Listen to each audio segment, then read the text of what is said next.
Welcome, everyone, to the L7C podcast, the NFL edition, the one where we're going to be talking about that Super Bowl that just concluded this past Sunday, being the Tampa Bay Buccaneers beat the Kansas City Chiefs. And we have the producer with us, the football expert, Justin Akindo. How are you doing today, sir? I'm good, man. How are you? I hope it isn't snowing where our listeners are listening from, because it's snowing in Ohio for sure. Yeah, it's snowing in Ohio. We may still get some more when we go to sleep tonight.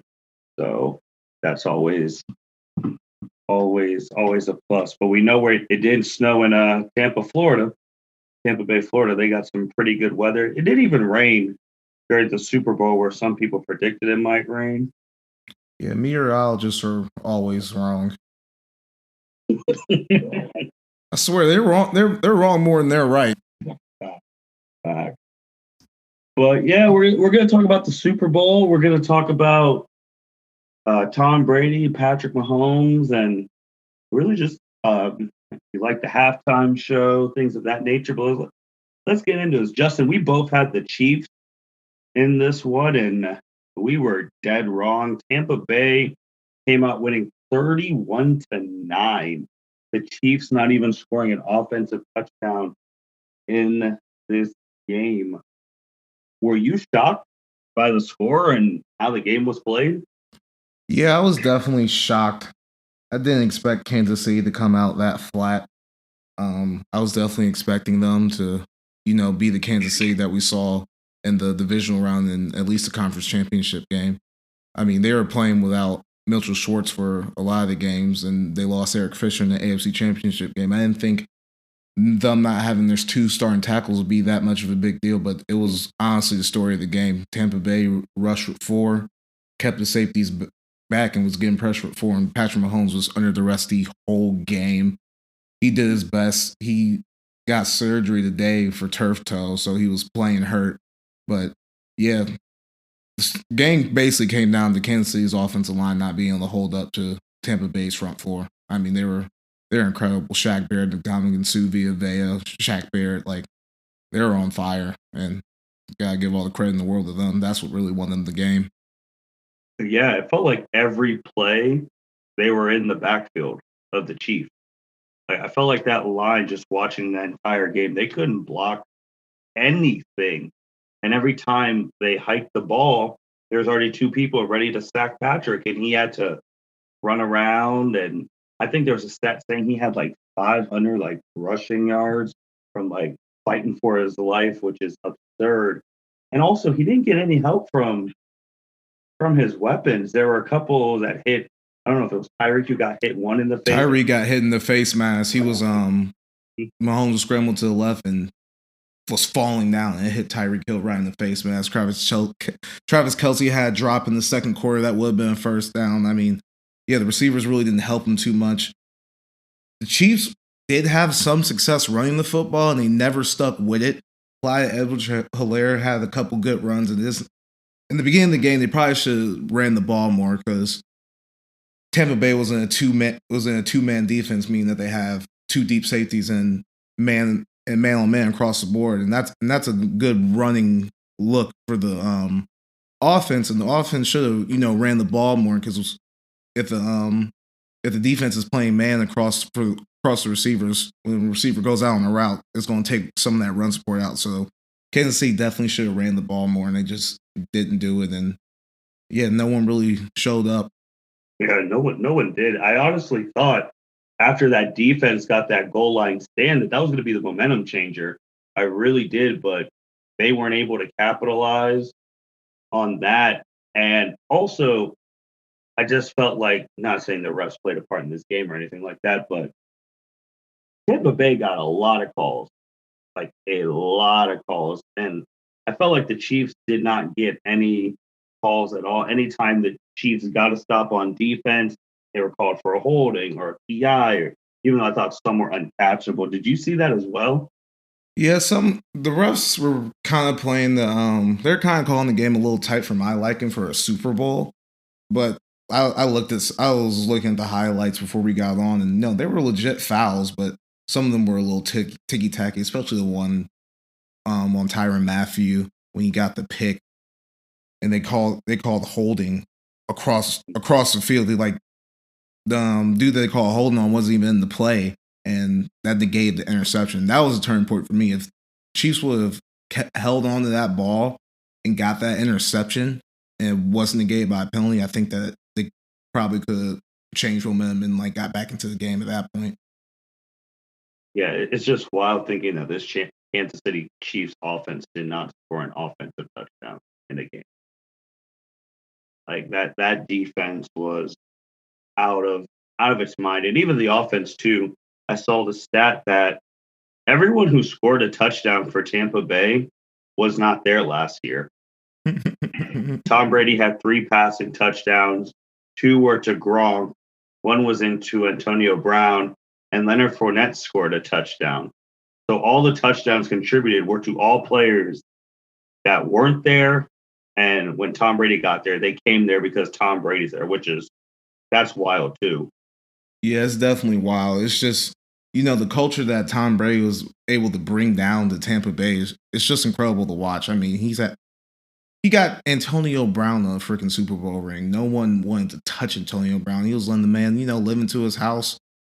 Mm-hmm. And Leonard Fournette, everyone thought Leonard Fournette was done. He can be one of their MVPs of the playoffs too. I mean, yes. They gave him the ball at opportune times and he took advantage of it. And yeah, I just think the players that Tampa Bay acquired along the way through free agency and during the season, lifted them and got them a Super Bowl win. I would say too with the Antonio Brown thing, because we've seen how the NFL Hall of Fame, they'll keep you out if they don't like you for a while. All like T.O. and his behavior, said AB was significantly worse than T.O. But now with the Super Bowl ring and his production in Pittsburgh, I already thought he was going to be a Hall of Famer, but now he has to be first ballot, right? I still don't think they're going to give Antonio Brown first ballot Hall of Fame, not him. If T.O. didn't get first ballot Hall of Fame, I don't think AB will. They did let Calvin Johnson get it on the first ballot, which is, surprising coming from the NFL Hall of Fame, but yeah, I just don't see it. Yeah, because the NFL Hall of Fame, I will give them credit. They're one of the more stingier Hall of Fame. Yeah, I definitely agree with that, because I'm not even going to lie to you. I take the Basketball Hall of Fame as a complete joke, so the NFL definitely does a good job of keeping their Hall of Fame, clean. And then baseball, they're not even electing anyone in the Hall of Fame this year. So that's a whole mess every time. It seems like all the players up for the Hall of Fame for baseball were steroid era guys. So in with Hall of Fame, I don't know if they're really going to make a section just dedicated to Tom Brady now, because now he has a 7th Super Bowl. So he has the most Super Bowls ever, more than teams now, because it was the Patriots who had 6 when he was there, but now he has 7, and there was 49ers, Cowboys, Steelers, and all of that. This guy who was a 6th-round pick and now has 7 rings, and the Bucs were literally 7-9. And like you talked about earlier, the culture, they took Jameis out, inserted him, got a couple other pieces, like you said, who were all washed up, and they won the Super Bowl. Before I even go to his stuff that people bring it up, do you think this is the best Super Bowl run that you've seen in your life, beating 3 who are going to be first ballot Hall of Fame quarterbacks to win the Super Bowl? It's definitely impressive. It's just more Tom Brady since 2014. He has won a Super Bowl every even year since 2014. The man has had essentially 3 different careers. You got the first years in New England, where that was a defensive football team. Tom Brady was just game managing, and they won 3 Super Bowls doing that. You got the middle of Tom Brady's career, where they were getting to the Super Bowl, but they weren't winning it. But Tom Brady was putting up numbers. He had Randy Moss. He had the 07 season undefeated. And then you got the third act after Super Bowl, where they beat the Seahawks with the Malcolm Butler play. So the man's had 3 careers. It's just impressive. I don't know if I'm going to say it's the best run I've seen from a single quarterback on the way to win the Super Bowl. As much as I hate Eli Manning, what he did in 2007 was really impressive. I mean, he went on. He won every game on the road, and he also be a Hall of Famer, the GOAT in the Super Bowl. So I don't think I can put this run over that, but yeah, Tom Brady has had 3 careers, and he has 7 Super Bowls to prove for it, and it's just incredible. It really is. Yeah, if I do remember with Eli's one, they beat Green Bay in the NFC Championship game. Yeah, that was Brett Favre's last game in And Green then in Bay. 2011, he beat Aaron Rodgers. Yes, he did. Yeah, because when I was thinking about it, because you're like Tom Brady first, you go to New Orleans, you beat Drew Brees, then you go to Green Bay and you beat Aaron Rodgers, and then you come home for the Super Bowl and you beat last year's Super Bowl champs. And that, I mean, I agree with the Eli one because the Eli one, he's the reason that that team wasn't 19-0.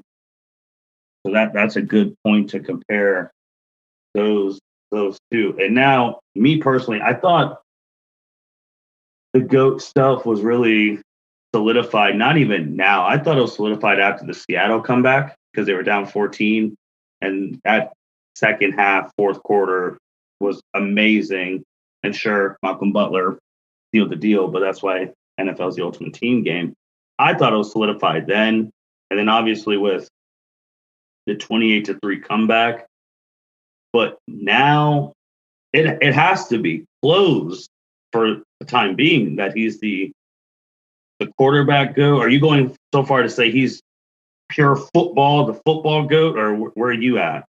Since football is such a team game, I can't go and say that he's the overall GOAT of football because he's just playing one position on a team where there's 22 positions. But quarterbacks, it's not up for debate. You cannot debate Tom Brady being the GOAT quarterbacks, 10 Super Bowls, 7 championships. It's just,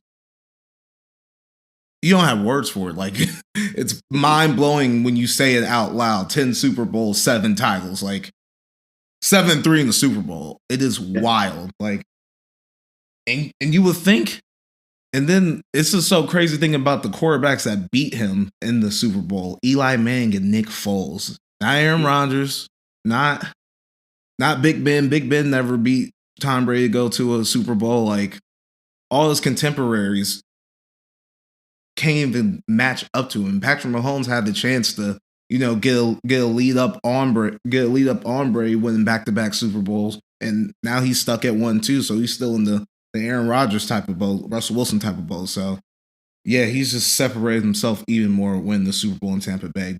Peyton Manning had the Super Bowl win in Denver. He was the one who had over Tom Brady that he won with 2 franchises. Then Tom Brady wins it with Tampa Bay. So Peyton Manning doesn't even have that anymore. He's just set. The more he plays, the more he's just separating himself. Yeah, I agree with the more he plays, the more he's separating himself. And I also come to wonder too, how many more Super Bowls would he have had if Ben Roethlisberger and Peyton Manning didn't exist in the AFC? Because you talked about it with the first 3. After those first 3 that he won, he didn't go back to the Super Bowl for 10 years. He didn't win one in 10 years. He didn't win one in 10 years, but he only went to one because he went to that one in 7 and lost. And then the one in 2012. Yeah, the one in 2012 against the Giants. So he had that huge gap that he didn't win. So that's my thing with Patrick Mahomes. I don't think he's going to win 7 or anything close to that. But people forget that Tom Brady had a 10-year gap from 04 to 14 before winning again after winning 3. So do you think that Patrick Mahomes, after this loss, because Vegas already came out that they're the favorites, Kansas City, that they could come back, win again, because he's only, 25? He's only 25. He's only 25, and Tom Brady's 43. So if Patrick Mahomes plays another 10, 12, and now Tom Brady's making 40 look like it's the new 30. If he plays 10, 12 years, could he potentially maybe get 2, 3 more? Because right now in the AFC, who's really standing in their way? In the AFC, if these teams get together, I mean, Buffalo keeps playing well. If Lamar Jackson ever can conquer his playoff woes, I think he would. I think he have a better chance of catching Brady if he was in the NFC, honestly. But Tom Brady is the outlier of all outliers. Like no quarterback in their 40s is playing well as Tom Brady. He's the only one. So a lot of these guys expecting that they can play into their 40s, like for me, I just gotta see that. Like I just gotta see if they can do that. But Patrick Mahomes, I definitely think he has 10, 12 years left, and yeah, I can definitely see him winning a couple more Super Bowls. But you know, it's hard unless you're Tom Brady. It's hard winning a Super Bowl year in year out. I mean, the last person to win back to back was Tom Brady, but the Chiefs just need to build a better team around Patrick Mahomes. I know that the offense is pretty stacked, but they need to work on their defense a little bit. Tampa Bay was able to run the ball too easy on them. Yeah. The coaching staff needs to start. See, the Chiefs didn't make any adjustments after halftime that game. They were just lining up and sending 5 receivers out, knowing that Tampa Bay is getting pressure with 4, not shipping with Travis Kelce or adding an extra lineman. They're just sending 5 receivers out every single time and not helping their line. So they just got to make better decisions, coaching and with personnel, so they can make it back to the Super Bowl. Yeah, I just see with the AFC, you're right, with the Bills and with the Ravens, and so far Kansas City's gotten the better of both of them. And then we got to say them now because they're up and coming. They want a playoff game. The Browns, who potentially are up and coming, we'll see how they evolve next year. And there's also pieces where if Deshaun Watson lands somewhere in the AFC and makes the team an instant contender, or if he leaves, if Justin Herbert or Joe Burrow, if they step up. But they're the team now. Because they went to the AFC Championship game. If it wasn't for the penalty, they would have been in the Super Bowl. Then they went to the Super Bowl, went to the Super Bowl, lost. Usually when you have that type of stretch, unless you're like New England, you start to decline a little bit. Do you see them declining, or does the Super Bowl make them hungry again during the offseason to get back and beat the brakes off whoever they play? Yeah, they're definitely a good football team. I could definitely see them.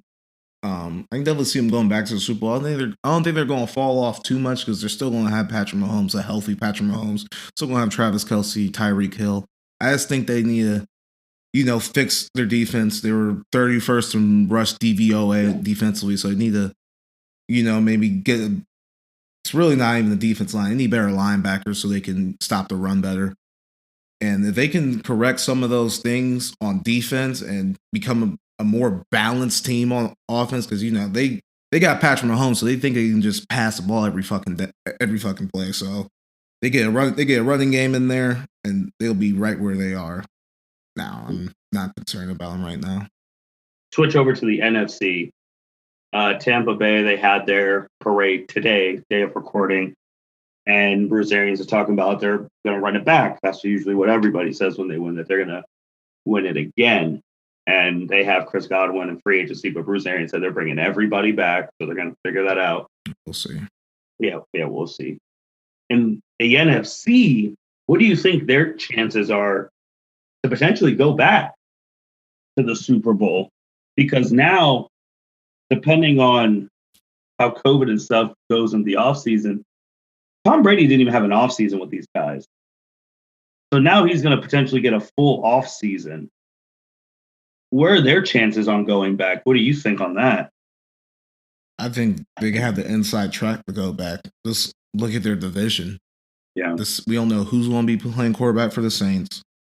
Carolina's still rebuilding. The Falcons are just the Falcons, so I think they're definitely going to win that division. They're going to get a home game in the playoffs. They might even fuck around and get the bye. So yeah, I think they'll be definitely in a good spot. We gotta see what Green Bay is going to do. We need to see who the 49ers get at who's going to play quarterback for the 49ers. So that's going to be the key roadblock to Tampa Bay. What does the San Francisco's 49ers do at quarterback? Is Jimmy G going to play, or are they going to trade him or trade some pieces to maybe get Deshaun Watson or draft someone? We just gotta see what they do too, because I think that's going to be the main roadblock to their success of trying to repeat is the 49ers or Green Bay. Yeah, 49ers or Green Bay. What about, because that happens, Trey, what about the Rams? Yeah, I see the Rams as a playoff team. I don't know I don't know how dominant they're going to be. I need to see how Matt Stafford fits in. But I think the 49ers are the real roadblock. The whole damn team was hurt this year. Yeah. They can still run the ball. They're going to get George Kittle back. They're going to get Nick Bosa back. We just got to see who. I mean, last year's Super Bowl, they almost won. They almost beat the Kansas City Chiefs with Yes, they did. Jimmy Garoppolo. There was one aired pass. If he would have hit on one pass, they would have won. So that's what I'm saying. If they can get someone in there that can be, a little better than Jimmy G was, they'll be all guns a blazing. And then with the Saints too, we gotta see who's playing quarterback for them too. I know they're in cap hell right now, but that's still a good football team as well. Drew Brees kind of brought him down in that playoff game. I mean, I hate to say it, but he looked really old in that game. So they definitely need a new quarterback. And if they can get a new quarterback in, I mean, their defense was solid. Michael Thomas missed a lot of years, so hopefully you're going to get healthy Michael Thomas for next year. So the Saints can be a potential roadblock in division, depending on who's playing quarterback for them next year.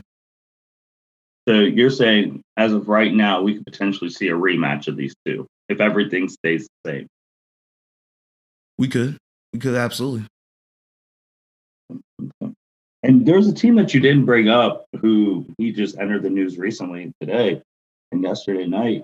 You didn't bring up the Seahawks. Russell Wilson was talking about he's been hit too many times and they need a better O-line. Were you shocked by him actually talking and saying something like that?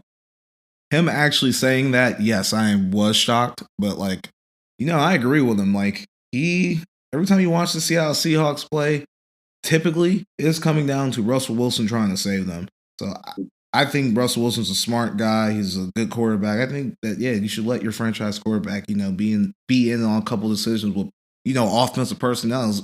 I know he's not asking to pick out cornerbacks. It's just, trying to have a little bit more input into the offense. So, yeah, I have no problem with it. I know a lot of people on the sports media were saying they probably shouldn't have said anything, but I like him putting a little bit of pressure on the Seahawks. Absolutely. There ain't nothing wrong with that.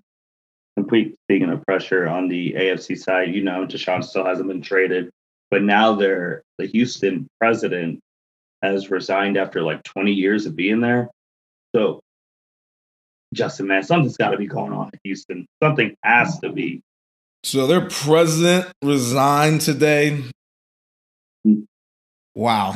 After 20 years of being there. So that should tell you everything you need to know right there. He, the president, foreign president of the organization, thinks shit's funny, something funny going on over there. So yeah, Deshaun Watson, I don't think he suits for the Texans next year. Like I said, he is under contract for him, and it seems like the Texans are about to play hardball with him, saying that they're not going to trade him. We just gotta wait and see. But I've been on record saying that I don't think he's going to suit for the Texans again, and I think he's going to end up holding out until they trade him. And then other quarterback news, they came out, Schefter saying that Carson Wentz could potentially be traded this week. Well, the week is getting closer to the end. Do you think he's going to get traded this week? And where do you think he's going to land? Who's going to take that contract? I'm seeing people talk hopes now that they could take the contract and be semi-okay.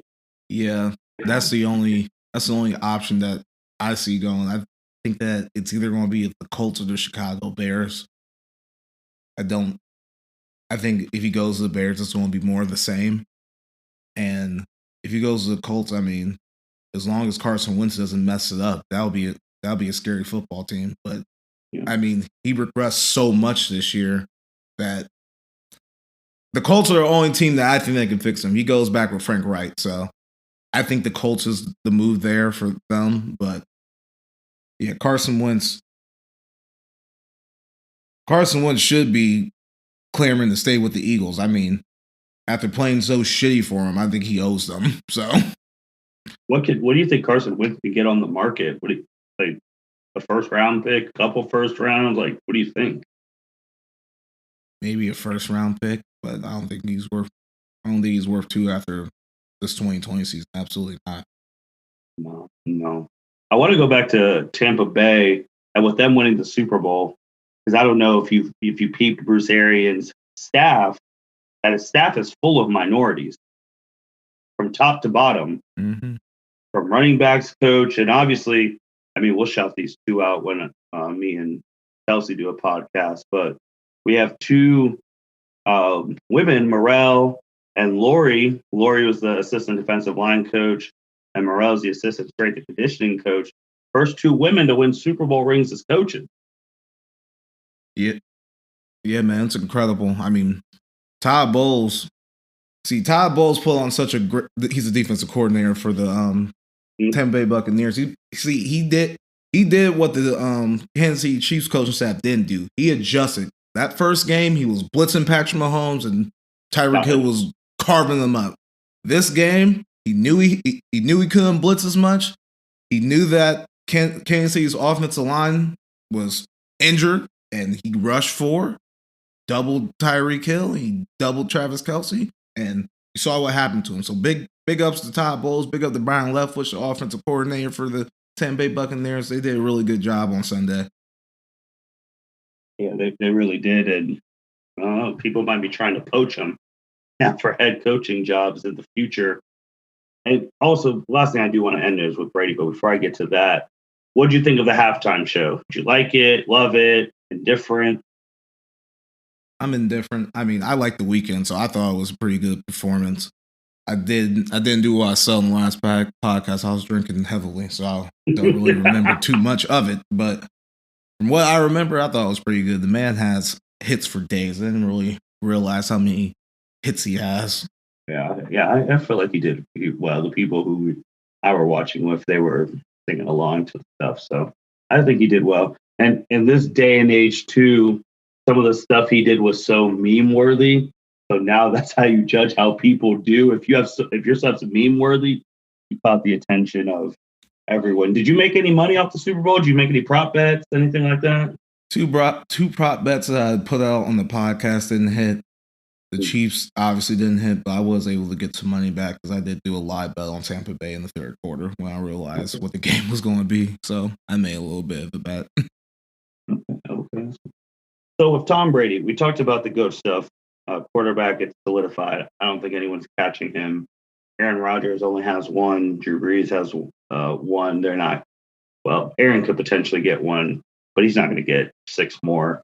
Patrick has a long career, but this is the NFL. Too much parity. And we talked about if he was the GOAT in football in general, and you said that's too hard. But the newest thing now, since he's won 7, is people are debating if he's the GOAT of GOATs.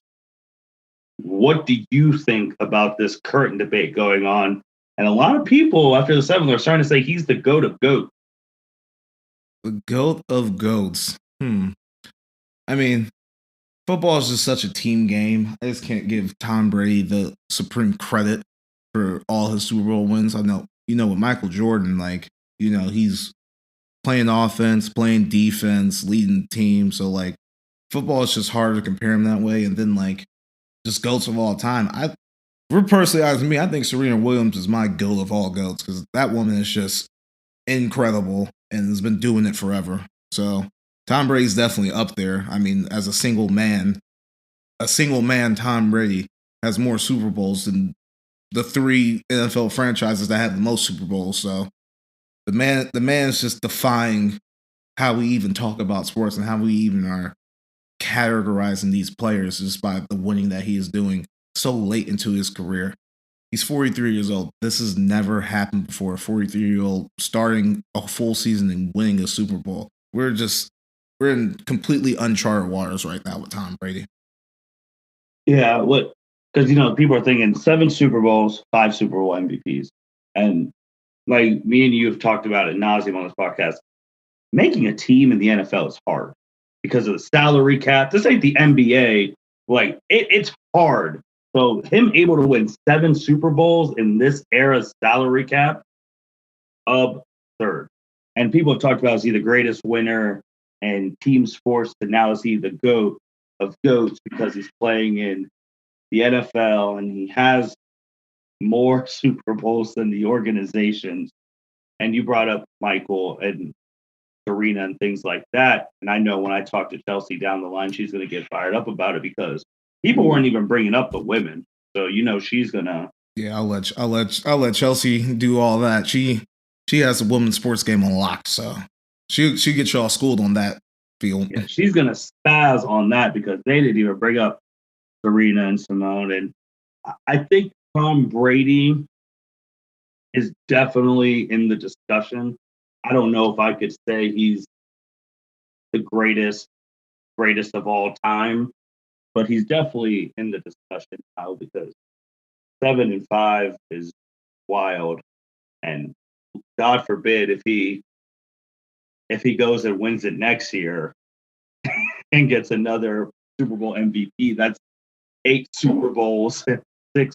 See, what happens with me with Tom Brady, every time I count him out, '07 Super Bowl against the Giants, I thought he was going to beat the Eagles.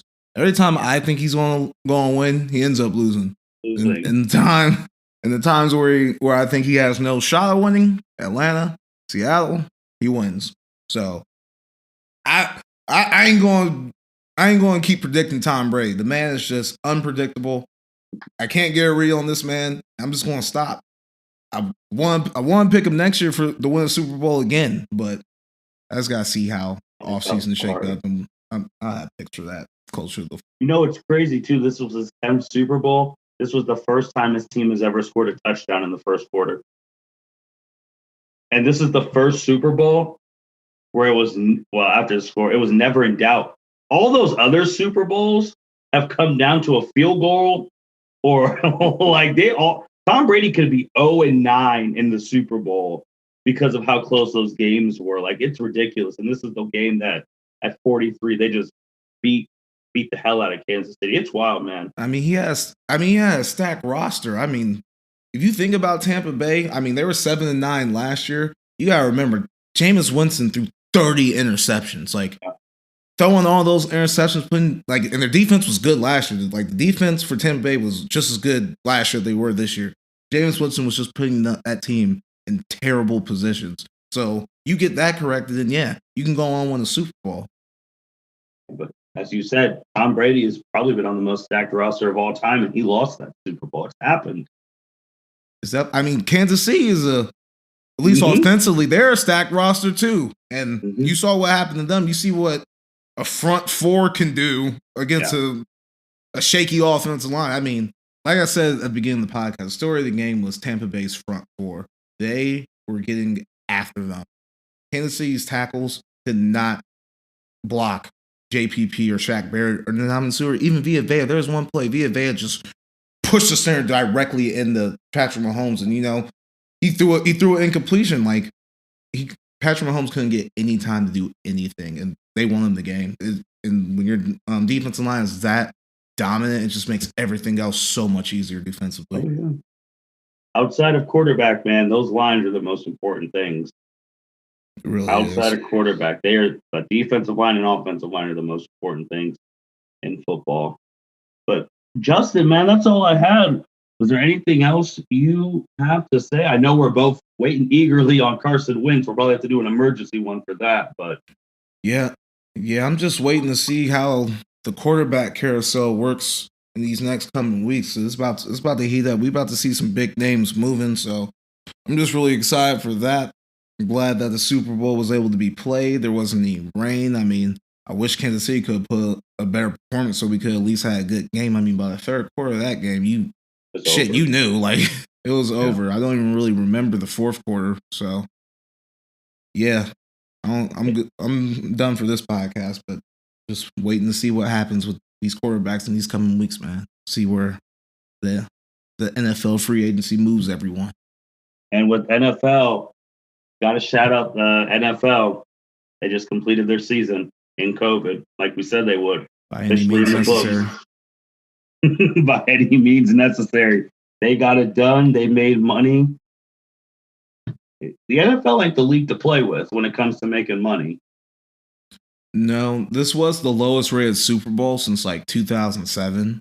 I think that has a lot to do with, the pandemic. People throw Super Bowl parties, and I think if you take away that element, it's going to naturally just lower the ratings. But you said lowest rating since 07? Yeah. So the Patriots and Giants?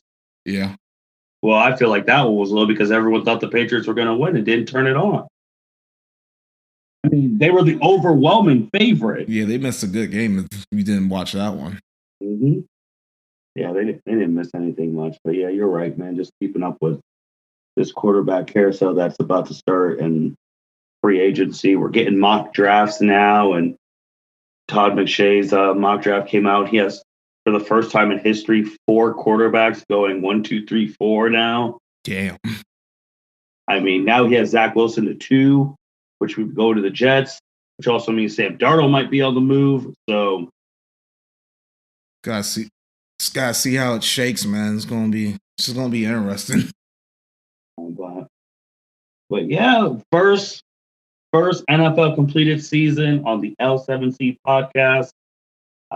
Justin, man, the NFL expert, was here giving you guys that knowledge, putting some extra money in your pockets. You know you'll be hearing from Justin during the off season. And when the NFL comes back, you'll be hearing from him. You still will be hearing from Justin on other podcasts. He's going to be hopping into the Naruto What If Battle podcast. So that's where his NFL notes and studying is going to go. He's going to be studying the fight. And yeah, don't worry. You'll be hearing Justin still. You don't have to wait till football, but you will be hearing from Justin. And with that being said, thank you everyone for listening to the L7C podcast. You guys take care. See you. Thank you for listening to this episode of the L7C podcast. Be sure to like, rate, review, and subscribe to the channel. Follow us on all social media platforms, and we'll be talking to you guys soon. Take care.